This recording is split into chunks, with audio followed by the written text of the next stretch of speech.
Roots Reggae Radio Broadcasting. Panel discussion. Today we have a very exciting topic. No, it's not twerking, just kidding. It's something very, very serious. It's debunking the myth of stem cell donation. So this is a follow-up to the SWAB event that we had earlier for 2 to 6. And this forms the other segment of the day, which is a panel discussion. And I know that most of you are here for the after party, right? Mm-hmm. But guess what? We've got to get through this part first. You've got to learn some stuff because this is very important. I am really, we're here to discuss a very important topic. But before we do so, I'd like to tell you who I am, just a little bit. I'm Dorothy for those of you who don't know me.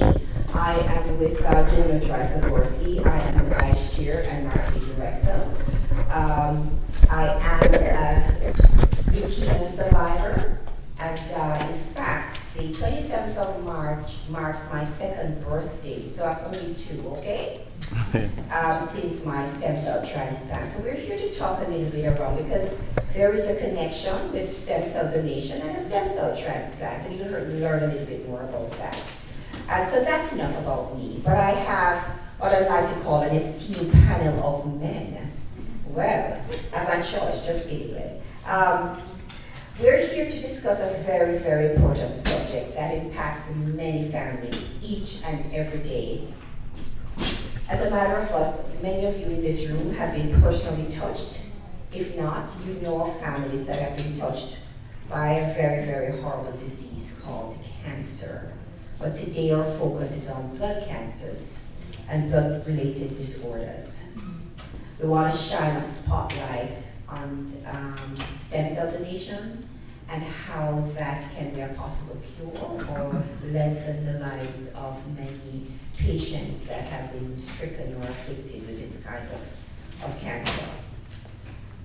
The discussion will, as I said earlier, debunk the myth of stem cell donation, because I know a lot of people have a lot of misconceptions about it.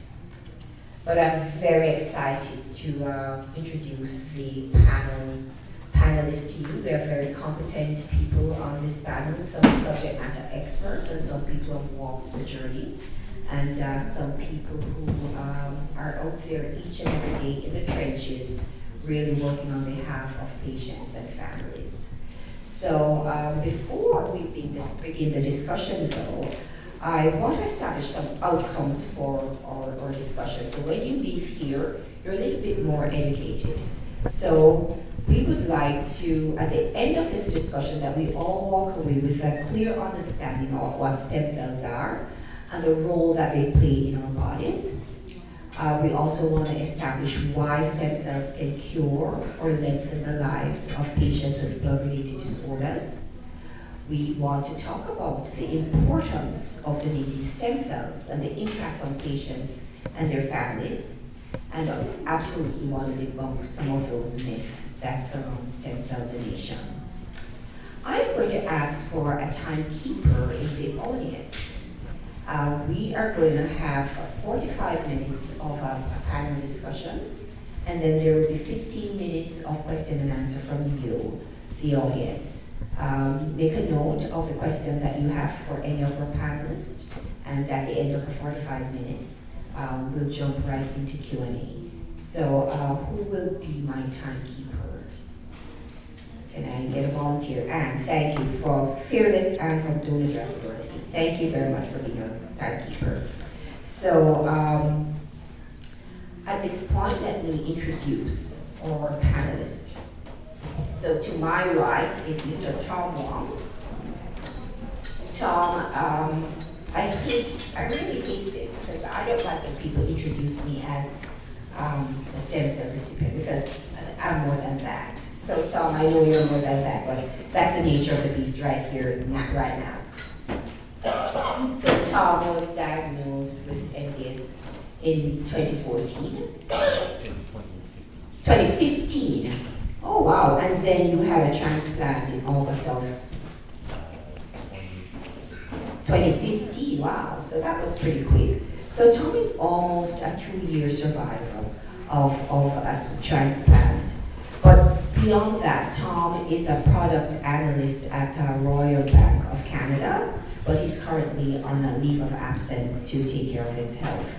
So we know Tom is going to really pull through. But Tom has become an advocate of stem cell donation, particularly in the Asian community, because we know the underrepresentation in all ethnic communities. So thank you, Tom, for championing stem cell donation in your community. It always takes someone like you to do something like that. And next to Tom is Cheston Beckford. We certainly don't want to say you're the husband of Sonia Beckford, but that's how it is. We don't really want to identify you as a husband, but that's it. And Sonia is the honoree for today's swab event. But Cheston and Sonia have been married for over 24 years after meeting in the summer of 1988. So they've been they're as old as the 70s, Motown after party. Just kidding. But Cheston is a dedicated family man and cares deeply for his wife. And that I know from first-hand experience, just watching them and watching him care for his wife through sickness and when through remission as well. So we're happy to have you on the panel, Cheston, to just speak to you. So now Dr. Mark Minden is next, our next panelist. And I have to read you, Dr. Minden. It's so funny. He happens to be my PMH doctor as well, but when I asked for the bio, this is what Dr. Minden wrote. Okay, Dr. Minden says, this is the funniest part, I love it. That's why I love Dr. Minden so much. He has a great sense of humor. He escaped to Baltimore at 6 weeks. Even then, he knew what was coming. Okay, I hope that didn't get over your head. So he's an American, right? So, but he grew up in Hamilton. He did his medical degree and PhD in Toronto, and then he went back to Boston where he studied at Harvard and MIT for 2.5 years. He returned to Toronto in late 1982, and I've been here ever since. He works in the area of leukemia as a clinician and scientist, and he's interested in identifying how leukemia develops, so are we, Doc, and identify means of improving the treatment. So we're happy to have you here as well. And last, and certainly not least, we have Chris Van Goen, who happened, it's his birthday today, shout out. Yeah. Happy birthday, Chris. You look like 16, plus something else. Chris is the territory manager of One Match Stem Cell and Marrow Network, which is owned and operated by the Canadian Blood Services. Chris has been with CBS for over 13 years in various roles in donor recruitment, including stem cell and cord blood. Chris works out of the Ancaster office.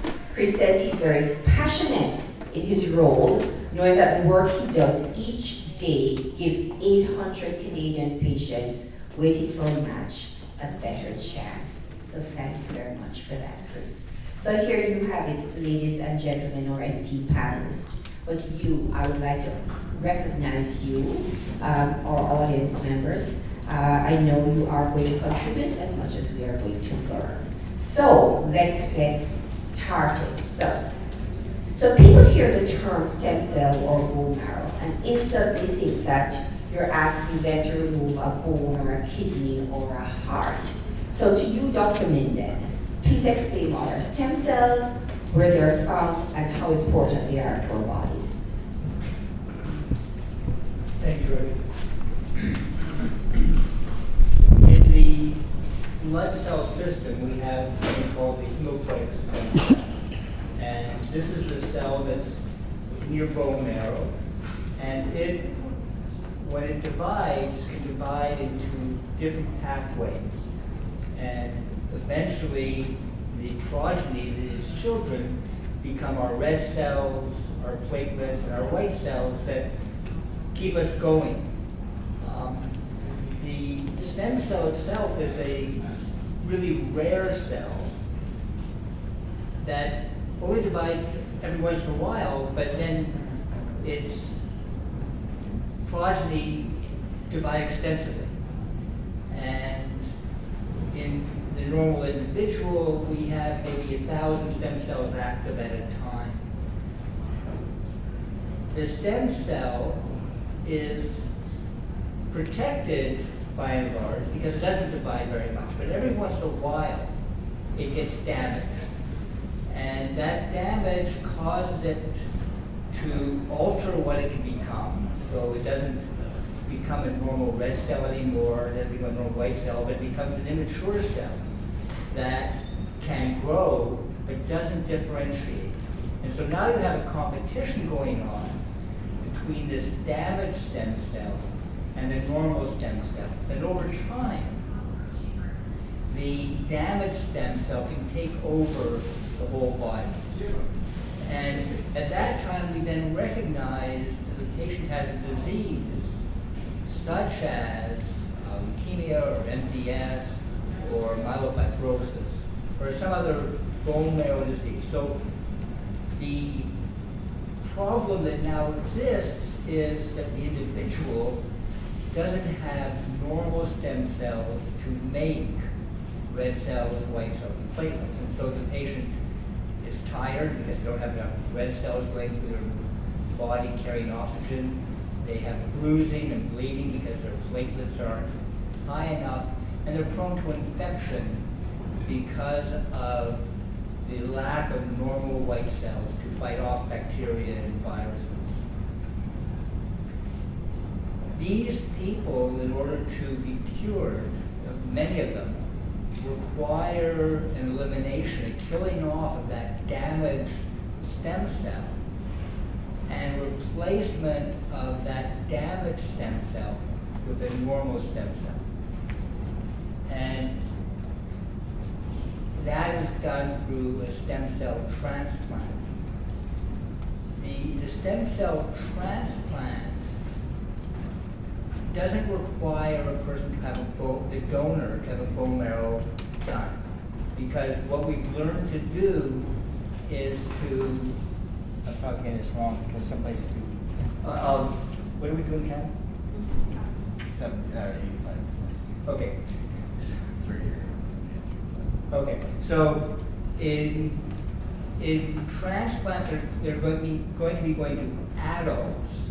The way we get the stem cell to give to the patient is by giving the donor a growth factor called nubigen or GCSF.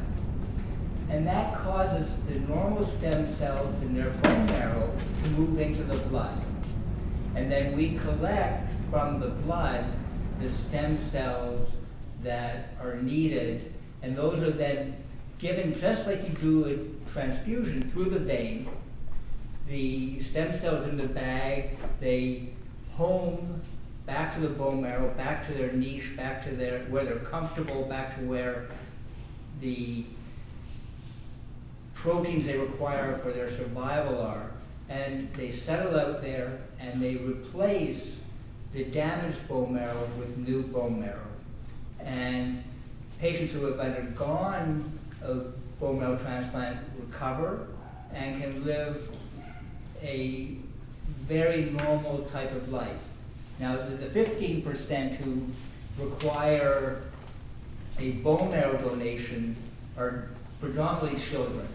And that's because the bone marrow seems to provide a better graft in children than in adults. Or there's a preferential benefit for using a bone marrow graft for children, which we don't see in the adult population.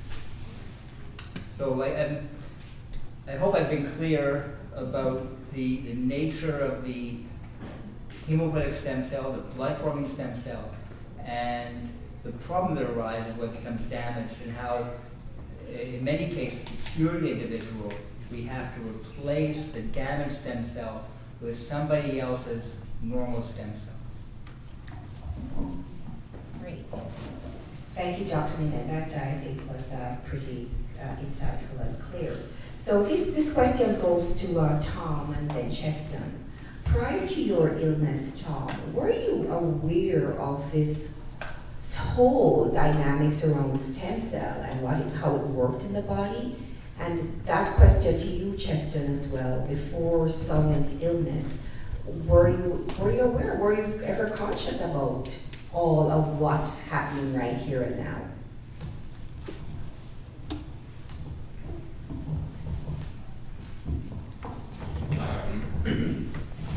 Whether or not I was aware of the functionality of stem cells before I was diagnosed, I would have to say no. But I was aware of the complexity of what blood does. So I knew that it wasn't just my system not making enough of what it needed. Yeah, it was much more complicated than that. For me, I was totally lost. I remember when we had visited Oshawa Hospital and we were sitting in the room and I see the sign that says chemo daycare. So I said to my wife, why are we here? And the process started thinking, but in terms of the stem cell, I had no clue. But over the years, I get to learn and understand what it's all about and what we need to do to get that stem cell for her.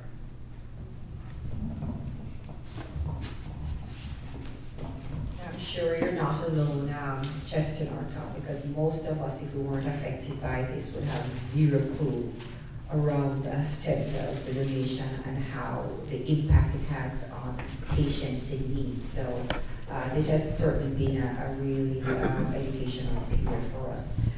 Chris, we're not leaving you out. So Tom, Cheston, and myself, we're a minority, part of what we call the minority group in Canada. Tell us about some of us know, but explain to us the extent of the underrepresentation of minority groups in the Canadian Blood Services Registry. So currently the One Match Registry has about 420,000 people on it here in Canada. 70% of those are Caucasian. So the other 30% are the other minority groups. So an example would be Blacks, for example, only have about 5,500 people on the Canadian Registry compared to 280,000 Caucasians. So when we have... Repeat that number again. So 5,500 Blacks and 280,000 Caucasians. Having said that though, the number of patients waiting for a match right now is about 800. Half of those patients are Caucasian. So the minority groups are still underrepresented for sure. So what we need to do is we need to get more minorities on to the registry to help give those people a chance. So about, like I said, there's about 400 Caucasian patients right now. Out of those, the other 400 that are waiting for a match, about 33 of them are Black. So it's pretty high. Good. So in terms of registries, we actually work for a worldwide program as well. So every country, or the major countries in North America and Europe, have registries and are collecting samples from individuals, and they go into a common bank where you can search to find a match. In Europe, the Caucasian population is very well represented. About 70% of Caucasians can find a potential donor, whereas when you get down to the numbers that were mentioned, the chance of finding a match becomes very low. And one of the things I've learned from my Jamaican patients is that probably half the Jamaican population is outside Jamaica. Here in Canada, and mainly England, I guess. US. And the US. And so I think it's very important that the diaspora of Jamaicans contribute, because they can help the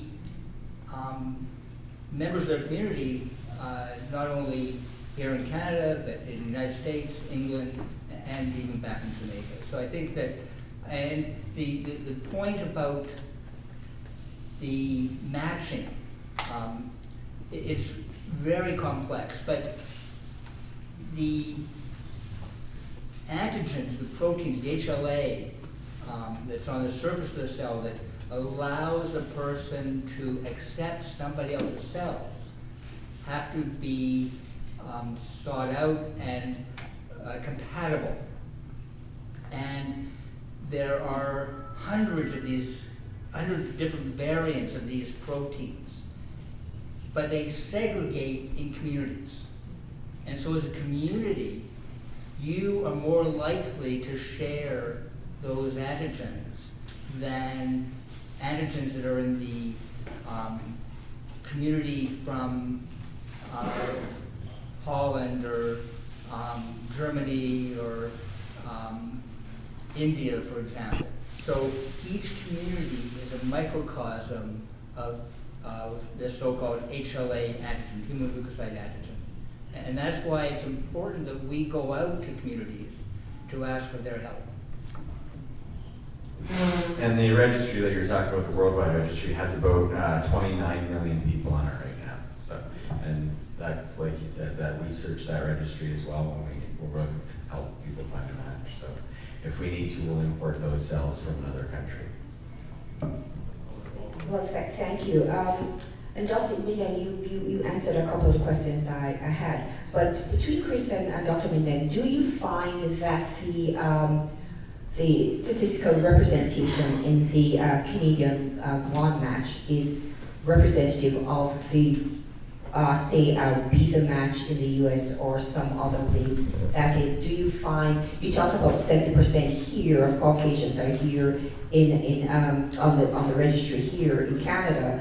I suspect it's very similar in the US, and so it would be very similar for blacks and other minority groups as well. Is that something that's right across the board that you find in countries that have multiple ethnicities? I think it's similar. Yeah, I think it's very similar.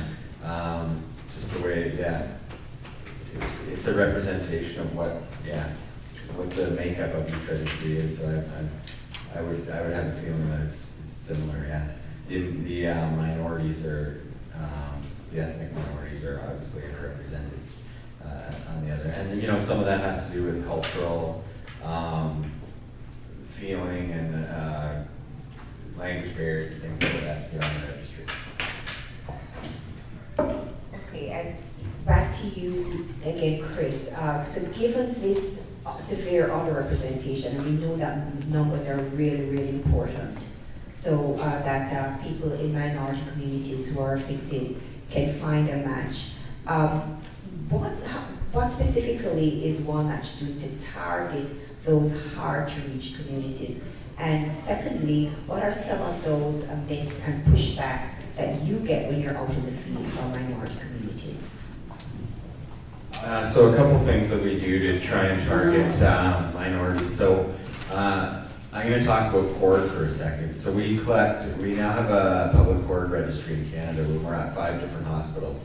One of the hospitals they put the program in place was Brampton Civic Hospital, just because we could get the most ethnic diversity from mothers donating there. So that was one of the reasons they did that, is to try and get more ethnic diversity on the cord registry. When people donate cord, it also goes on the same registries we're talking about here with the 420,000 people on it. Other things we do is a lot of the work I do with high schools and universities, colleges. A lot of the high schools, for example, are inner city high schools or high schools that have higher diversity. I do a lot of work in Brampton where there's obviously more diversity to try and get more diverse people on the registry.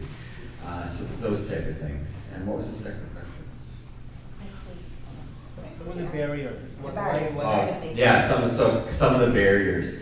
I'm going to give an example of the Native community. So right now, if you're a Native person who needs a stem cell transplant, you're likely not going to find a match. There's hardly any Natives on the registry. One reason is they don't trust the government with the government having their information. So they will not fill out a form with their information on it, and that's we've tried to break into that community a number of times, and they will not sign up. The only place you can find a match for somebody that's native is obviously here. We can't go to Europe, we can't go to Australia, we can't go anywhere else to find a match. So yeah, that's the tough one there. So that's an example of one of the barriers we face trying to get more people on the registry. So what information are you collecting, and does it get to the government, or does it stay within?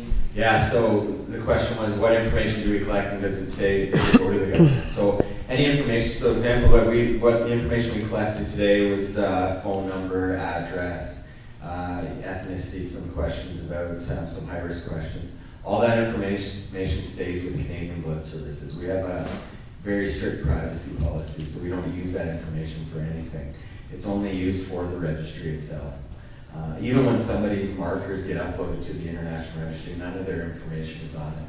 If those markers are ever to match, then they would ask for obviously the person's information so they can get in touch with them. And so I mean, there's a huge privacy policy at Canadian Blood Services, but even telling them that, they still they have that barrier where they just don't want to sign up just for that reason. So very tough community to get into. I think in our community, we hear some of that, not a whole lot, but we hear a little of that as well.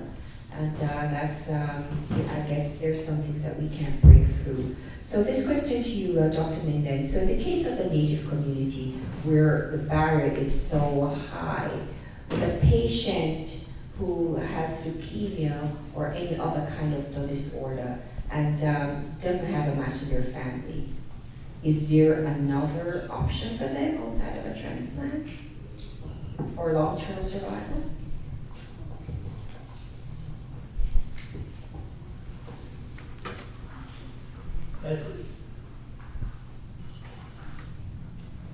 The diseases are very heterogeneous, so I think that there are some forms of leukemia where without a transplant people can be cured, but the majority of forms of leukemia or MDS, in order to get a long-term cure where the disease doesn't come back, one needs a transplant.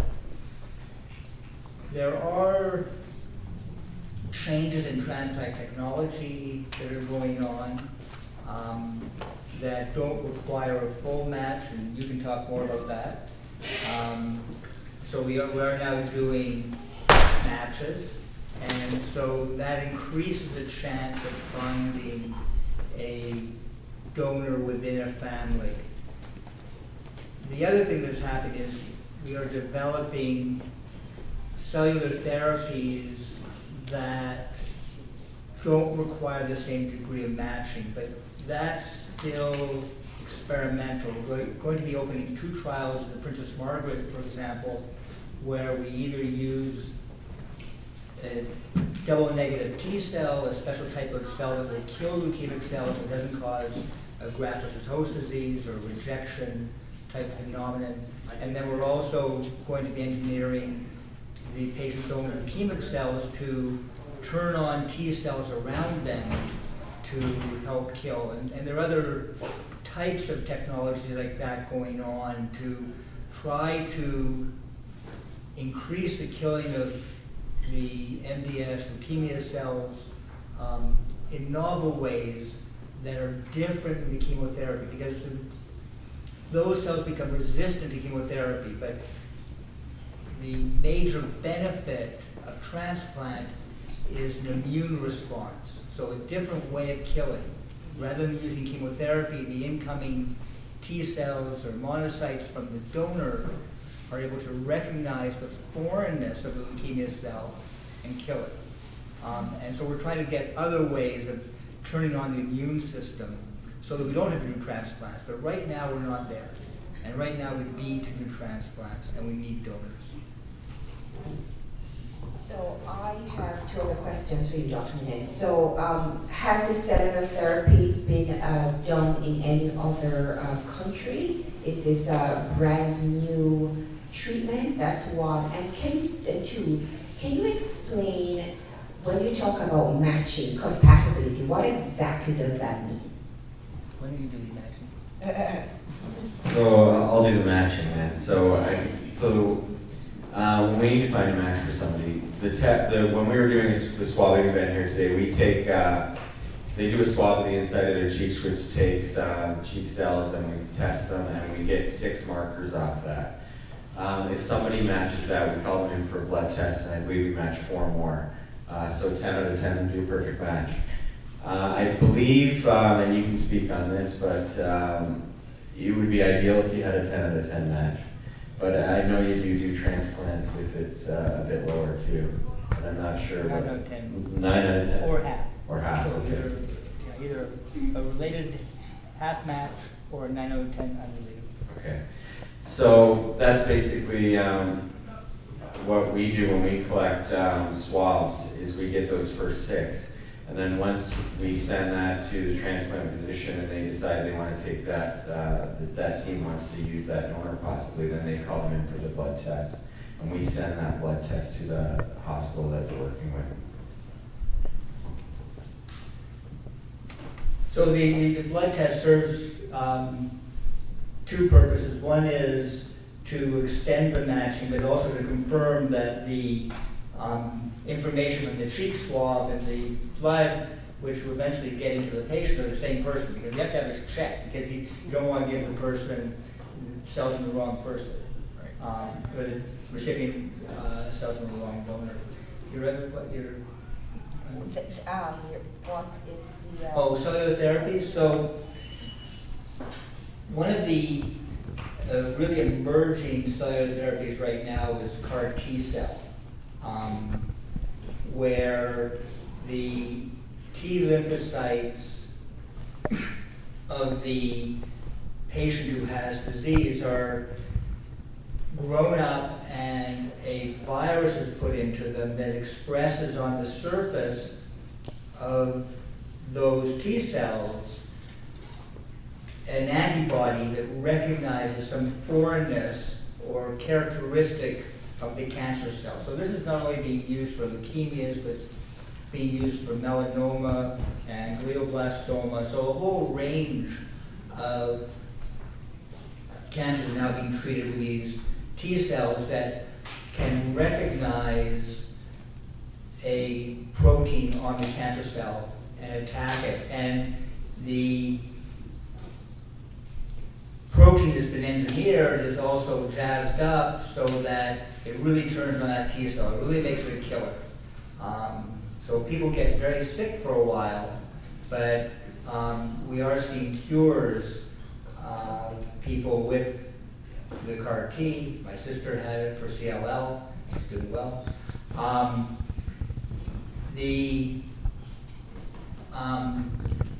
Sometimes CAR T is a bridge to transplant because the leukemic cells can be smart and they can lose the protein that's being attacked. So what's now evolving is putting in several different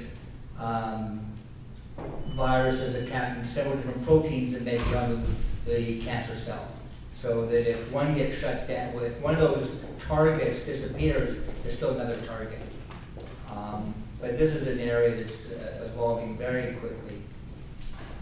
And immunotherapy. So really, I guess transplant was the first form of immunotherapy that we had, and we've learned from transplant. We're trying to do away with some aspects of that, but still get the immune benefit of the attack by T cells.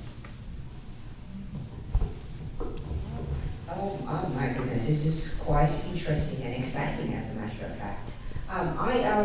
My understanding, Dr. Minden, is that I know we have kind of progressed in terms of your age, the age range that you will do a transplant.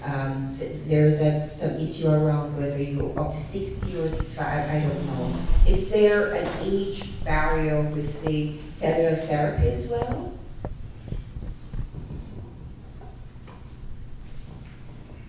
I think age is controversial. I think that we are pushing well into the 70s now with these therapies. I think that the concept of how old the person is has to be based on their biology and not their calendar. Well, I'll take that one. And then I'll get back to Justin and Tom. Another thing for you, Dr. Amir, when you talk about markers or Chris, what exactly are these markers that you are looking for? In English. English? Oh, I get it. HLA, human leukocyte antigen, is a complex of genes on chromosome 6. So each of us has 2 chromosomes 6. We have HLA A, B, C, D, and E, and there are variants of each of those. So remember I said there were hundreds of different types of proteins in this HLA complex. So what is done when the cheek is swabbed is DNA is made, and it is sequenced for these proteins. It's only sequenced for these proteins. It's not being used for other aspects of sequencing of the donor's DNA. So just the HLA is looked at, and we then classify what type of A person has, B, C, and D. And then we can try to match those up with the potential recipient. All right. Tom, you went through a stem cell transplant. Do you want to tell us a little bit about what that was meant to you as a patient? Did you have any rejection? How are you now coping with that?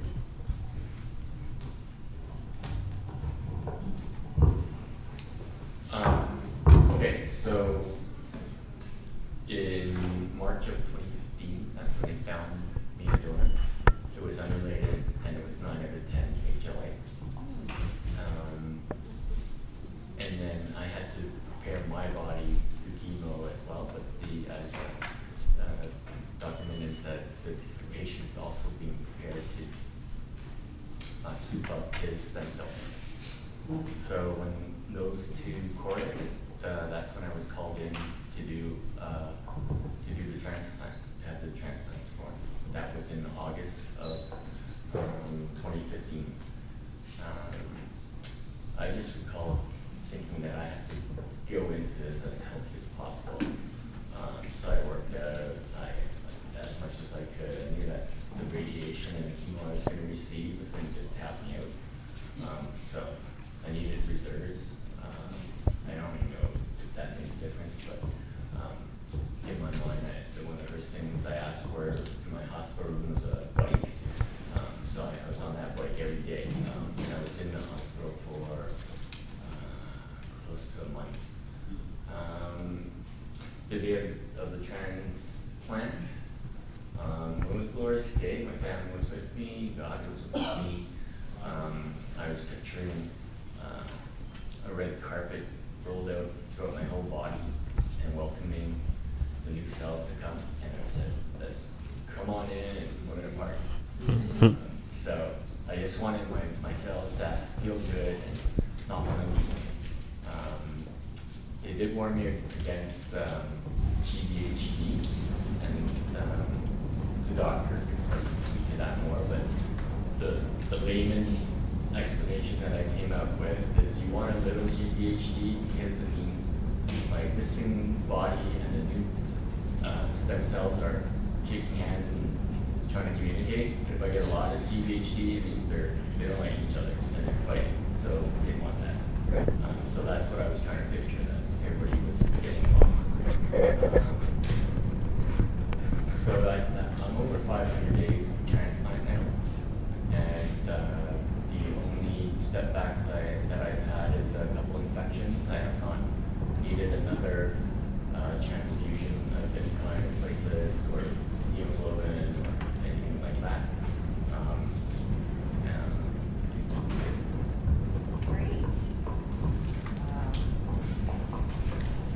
we celebrate your success, And here. and thank you. This is for you, Krista. This Justin asked me earlier, and I get it all the time when we're out on the drives. Why 17 to 35? And why do you prefer men? Is there a bias against women? Well, men are much better donors. Men tend to have higher stem cell counts, correct? They also 17 to 35, so minimum age to donate blood is 17. It's the age you're signing a form, you need to consent. For blood anyway, most people have reached their height and weight by 17 because it does go by blood volume. So top end is 35, it used to be higher. The Canadian registry is very top end heavy with over 35-year-olds, and it's my understanding that donors that are under, transplant physicians like donors under 35 because the outcome for the patient is much better. Is this correct? There's less deviation. Yeah, so there's less chance of host versus graft disease, so less chance for the patient rejecting the stem cell transplant. So they found that someone under 35 is a better donor, and males because of the higher stem cell counts as well. And I believe when females also go through pregnancy, they build up antibodies as well. That's also a factor when they go to donate as well. So, and that's why usually I get a lot of pushback when we're doing a campaign for a patient because they just want everyone to sign up. They want to, try and save their loved one's life. And, they're kind of upset when they hear the age 17 to 35, but when you explain it to them that way, they feel a lot better about it afterwards because they know they want the best patient for their loved one. So, once it's explained, it seems to help. So hopefully that helps explain that question. So to you, Dr. Minen, why the younger the better?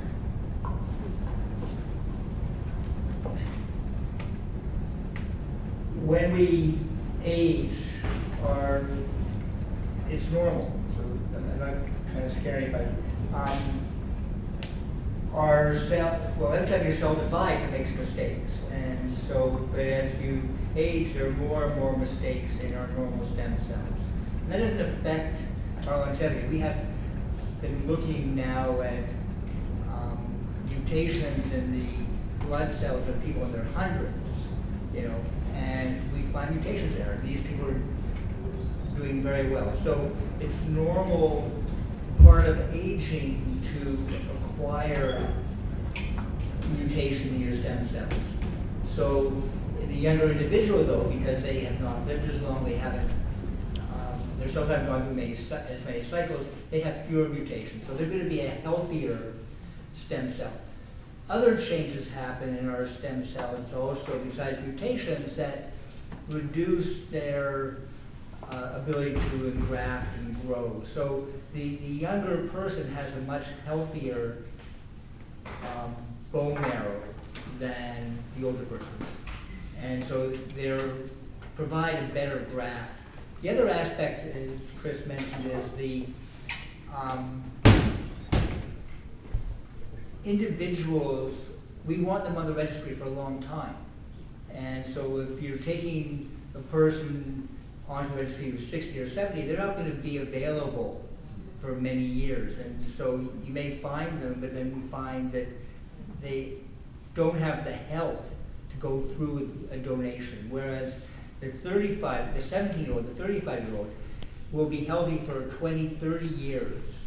And so they're more likely to go through with the donation if they're called upon. So that's another reason for looking at the younger individual. And just anecdotally, we've done transplants with older people and younger people.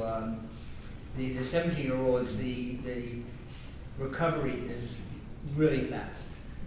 People are out of hospital, or their cells are growing by 21 days and getting ready to be discharged, whereas some older marrows may take longer to engraft. Well, thank you for that very insightful explanation. And I did see it when I was in a hospital. There was a young man, 21, We actually had the transplant the exact day, and he was really moving very quickly. I don't know what was going on here, but yeah, he was made, he was young, he was 21, and he recovered really quickly. So I get it now, all for youth. For the young people in the house, please don't waste your youth. Many good things about it. So Tom mentioned GVH, graft versus host disease, GVHD. Dr. Minden, can you explain what that is? How does it affect some patients? And what are some of the outcomes sometimes?